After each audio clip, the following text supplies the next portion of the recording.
All right, everybody, we're going to look at another integral. This one's got a polynomial in the top that's degree 3. It's got a polynomial on the bottom that's degree 2. And when we see this, most of the time, what we want to do is what we call polynomial division or long division of polynomials, if you recall doing that probably sometime in high school.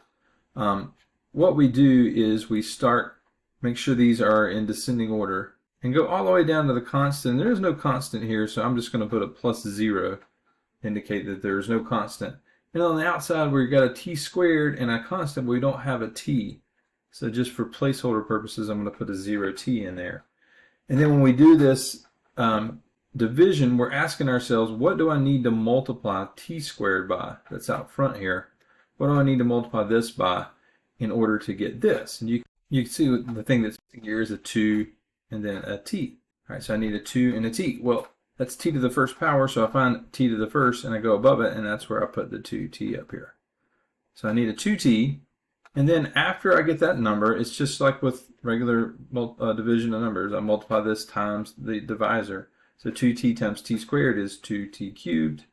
2t times 0t is 0t squared. And then 2t times 9 is t. All right, and after I multiplied, I subtract. So with polynomials, that would mean changing all these to their opposite signs. And then combining, right? Minus 4t squared minus 0t is minus 4t squared. 18t minus 18t is 0t. And then bring down the next number, just like you do with real numbers. And then the process repeats. Instead, now it's what do I multiply t squared by in order to get negative 4t squared? And the answer is negative 4. So I do that multiplication. Negative 4 times t squared is negative 4t squared. Negative 4 times 0t is 0t.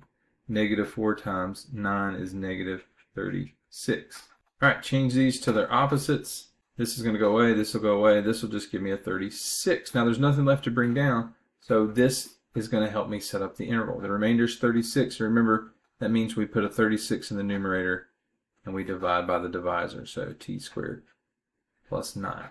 So that means literally what we see here in between the integration symbol and the differential is equal to this. So now I can replace this and split it into two integrals because I got this plus sign between the part that's a fraction and the part that's not.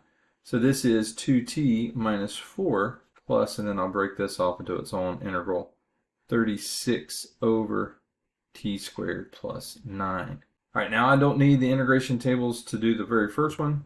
And you may not need it to do the second. It just depends on if you remember your inverse trig identities. But if you don't, that's fine. That's what the table is for. So the first part, I can easily see this is going to be just t squared minus this is going to be 4t. All right, then plus I'm going to add the integral of this. Now this is where you might need to do a little manipulation. So bring in your table of integrals. We're looking for a constant on top or just dt. And then something squared plus, again, 9 is a perfect square, so something squared plus another perfect square.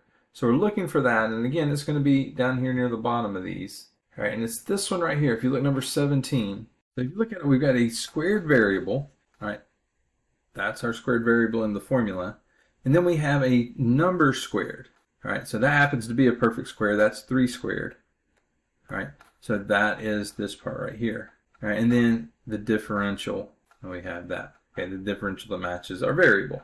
The only thing here is which we have a 36. So we would have a 36 out here. All right, so in this problem, again, a is equal to 3.